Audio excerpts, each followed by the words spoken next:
Hello বন্ধুরা, তোমরা দেখতে পাচ্ছ নতুন একটি ফর্ম বেরিয়েছে সিআইএসএফ এর central industrial security force recruitment of constable and statement 2025 in CISF. ফর্মটি অ্যাপ্লাই হবে 5/3/2025 থেকে 3/4/2025। ফর্মটি মেল অ্যান্ড ফিমেল দুজন উভয়েই ফর্ম ফিল আপ করতে পারবে। তোমরা দেখতে পাচ্ছ বন্ধুরা, পে লেভেল 3 21,700 থেকে 69,100 টাকা পর্যন্ত স্যালারি হবে। এবার আসি বন্ধুরা সিলেকশন প্রসেসে।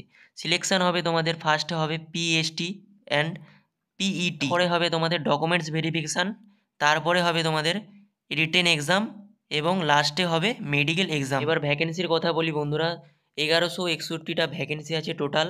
সব থেকে বেশি ভ্যাকেন্সি দিয়েছে 493টি ভ্যাকেন্সি, যেটা মেলে আছে 400টি এবং ফিমেলে আছে 44টি। আর ইএসএম অর্থাৎ এক্স সার্ভিস ম্যানে দিয়েছে 49টি ভ্যাকেন্সি।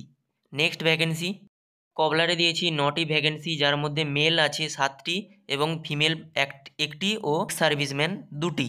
টেলারে আছে 23টি ভ্যাকেন্সি, মেলে 19টি এবং ফিমেলে 2টি এবং এক্স সার্ভিসম্যানে 2টি ভ্যাকেন্সি আছে। বারবারে আছে 199টি ভ্যাকেন্সি, ওয়েসারম্যানে আছে 262টি ভ্যাকেন্সি, সুইপারে আছে 152টি ভ্যাকেন্সি, প্রিন্টারে আছে 2টি ভ্যাকেন্সি, কার্পেন্টারে আছে 9টি ভ্যাকেন্সি, ইলেকট্রিশিয়ানে আছে 4টি ভ্যাকেন্সি, মেলে আছে 4টি ভ্যাকেন্সি, ওয়েল্ডারে আছে 1টি ভ্যাকেন্সি, চার্জ ম্যাচে আছে 1টি ভ্যাকেন্সি, এমপি অ্যাটেন্ডেন্টে আছে 2টি ভ্যাকেন্সি। ফর্মটি ফিল আপ করার লিঙ্ক আমি নিচে ডেসক্রিপশানে দিয়ে দেবো। বন্ধুরা, এটি ছিল শর্ট লিস্ট, আমি সব কিছু আলোচনা করে দেবো নেক্সট ভিডিওর মাধ্যমে। বন্ধুরা, চ্যানেলটি সাবস্ক্রাইব করে দিও আর ভালো লেগে থাকলে লাইক করে